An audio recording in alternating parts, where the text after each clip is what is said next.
I tell a lot of stories in this podcast about tornadoes. Not normally many during this time of year, but Mother Nature does as Mother Nature will, and we have nothing to say about it. Hi, I'm Chris May, host of This Day in Weather History, a podcast from the Weather Network in Canada. Between March 14th and 15th of 2008, 45 tornadoes dropped across the Southeastern United States. This 24-hour, 7-minute event is known as the 2008 Atlanta tornado outbreak. From This Day in Weather History. On Friday, March 14th, an EF2 tornado traveled just under 10 kilometers across downtown Atlanta.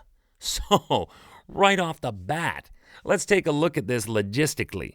In 2008, the population of the city, the metropolitan of Atlanta, was just over 4.3 million people.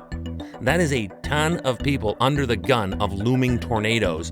The National Weather Service had issued a tornado warning for the Atlanta area about 9:25 p.m. local time that night after radar showed those signatures, the curls, the twists of a storm capable of producing tornadoes. And this was registering on the map about 6 miles west of the downtown.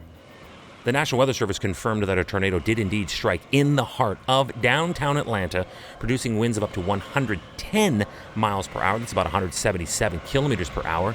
And that initially classified it as a EF1 strength tornado on the enhanced Fujita scale, but then grew to an EF2 tornado with jacked up winds at a staggering 135 miles per hour.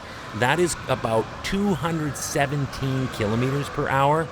That kind of wind will expectedly do damage, and this one truly did all that and more. On Friday, the 14th, this day in weather history, these winds rocketed through town, damaging the Georgia Dome and forcing the Southeastern Conference basketball tournament that was taking place at the time to have to be moved.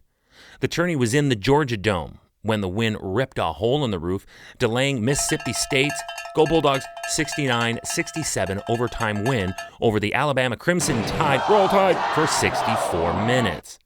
The tornado ripped panels from the building and tore holes in the dome. Insulation was falling. The suspended equipment like the scoreboard and catwalks, they all started to sway. This forced the SEC, Southeast Conference, to move the remainder of the tournament to the campus of Georgia Tech. Remember that This Day in Weather History can be enjoyed a number of ways. Right now, you are listening to the full version of today's story on your favorite podcast provider. But there's also the daily podcast video short.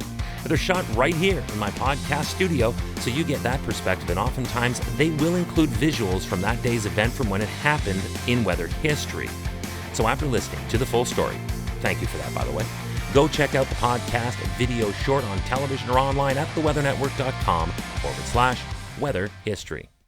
Understandably, the city was in panic, and the Georgia Dome was not the only arena that suffered damage from the tornado, while at the same time was hosting a major basketball game. Really interesting criteria here, because there was also damage at nearby Phillips Arena, and that's where the NBA's Atlanta Hawks were playing the Los Angeles Clippers. Arenas were not the only structures, obviously, that were damaged by this. The storm blew out windows in the CNN Center and the Omni Hotel and caused property damage throughout downtown Atlanta.